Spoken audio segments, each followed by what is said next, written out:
يا مساء الهنا والسعادة عليكم حبايبي، عاملين ايه؟ يا رب تكونوا بخير. ما تيجوا كده بينا نعمل مع بعض شوية كبدة كده بطريقة حلوة قوي، بس ده على طريقتي انا، طريقة جميلة جدا وهتعجبكم. شايفين شكلها عامل ازاي؟ تحفة. عامله لكم بقى كده بشوية صوصات وبشوية حركات هتعجبكم ان شاء الله. تعالوا بس اهم حاجة تتابعوني لاخر الفيديو وهتعجبكم ان شاء الله التكات والحركات بتاعتنا دي. تعالوا بينا كده، يلا نسمي الله ونبدأ.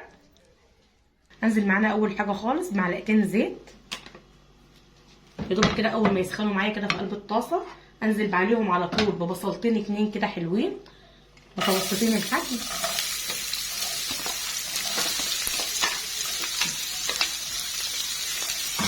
اديلهم تقليبه خفيفه كده.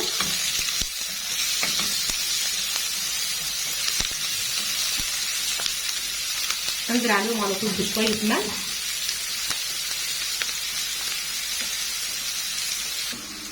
وانزل عليهم بنص معلقه من الفلفل الاسمر واديلهم تقليبه بسيطه كده. اسيبهم بس يا دوبك كده ايه البصل ياخد لون خفيف بس معايا. انزل عليهم على طول بقرن فلفل حار واديله برده تقليبه كده بسيطه. بعد كده معايا الكبده غسلتها طبعا بالليمون كده ونضفتها معايا. انزل عليها على طول كده واديها برده تقليبه كده شوح.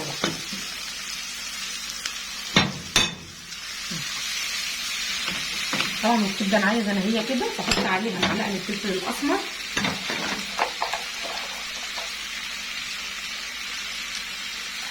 عشان الزفاره بتاعتها. طبعا احنا غسلناها معانا برده بالليمون.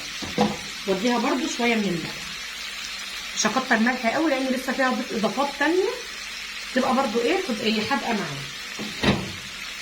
اديها بقى تقليبه حلوه كده وهي بتتشوح معايا بقى كده. ابدا احط لها شويه البهارات بتاعتها. معايا معلقه صغيره من البصل البودر بيدي ريحه برده وطعم حلو قوي في قلب الاكل، وبرده معلقه صغيره من الثوم البودر. طبعا اللي في الاضافات دي حسب برده كميه الكبده اللي انت جايباها. دي معايا معلقه من البابريكا.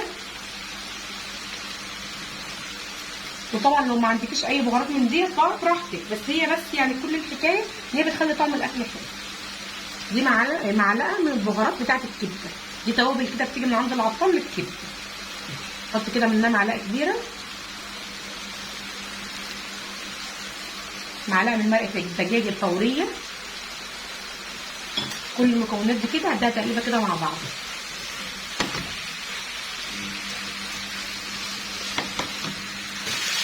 بعد ما اتشوحت معايا كده شويه انزل عليها بنص ليمونيه، مش كتير طبعا لان لسه هحط اضافات ثانيه بتبقى برده نص. طبعا كل ده نار وسط، ما بعليش النار. بنزل عليها بقى معلقه حلوه كده من دبس الرمان. خلي الكبده بصراحه حاجه ثانيه. لو انت بتحبيه قوي في الاكل كتري، ما بتحبوش كفايه معلقه. انا طبعا من عشاق دبس الرمان ده. بنزل عليها بمعلقه من صويا الصوص برده.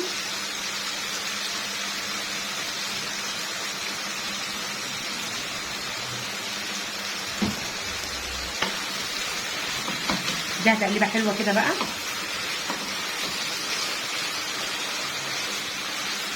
ريحتها بصراحه تحفه تحفه. واسعارهم على فكره رخيصه جدا، انها غاليه دبس الرمان والحاجات دي. ده النوع اللي انا بستعمله. احط برده كمان معلقه كده بيدي طعم حلو قوي، بقى فيه مزازه. بص الصوص اهي برده في ازاز صغيره وفي ازاز كبيره.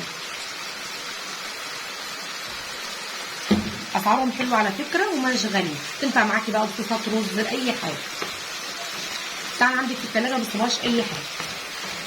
ده تشويحه حلوه كده، مش قادره اقول لكم اصلا قد ايه ريحتها جميله. ما تنسونيش بقى في الاشتراكات كده بقى واللايكات يعني. جربوا الوصفه دي كده وان شاء الله هتعجبكم. جميله جدا، ريحه الكبده بصراحه تحفه. واللي عايز اي حاجه يا ريت تكتبها لنا في قلب التعليقات، وانا ان شاء الله هرد عليكم في التعليقات بتاعته ان شاء الله. كده خلاص الكبده بقى كده خلاص خلصت معايا جاهزه معايا. بس طبعا ده يعني بحب اضيف لها شويه جبنه موزاريلا كده. لو انت حباها حطي، مش حابه خلاص دي حاجه براحتك انت، بس انا عندي عيله بيحبوها كده. ده اضافه حلوه كده، بتدي بصراحه طعم جميل، وبتدي برده مطه معاكي في السندوتشات، وانا بعملها لهم سندوتشات جميله جدا. هحط عليها بس دقيقه واحده كده على بس ما الجبنه بتاعتي تسيح. شايفين شكلها عامل ازاي؟ بجد تحفه. اتمنى ان انتوا تجربوها وتقولوا لي، اكتبوا لي في قلب التعليقات ايه رايكم فيها. كده فيديو النهارده خلاص خلص، بس اهم حاجه ما تنسونيش في اللايك والاشتراك في القناه عشان يوصلكم كل جديد، ويا ريت تفعلوني شويه في الاشتراكات، لان برضه هقول لكم تاني الاشتراكات معايا ضعيفه. والسلام عليكم ورحمه الله وبركاته.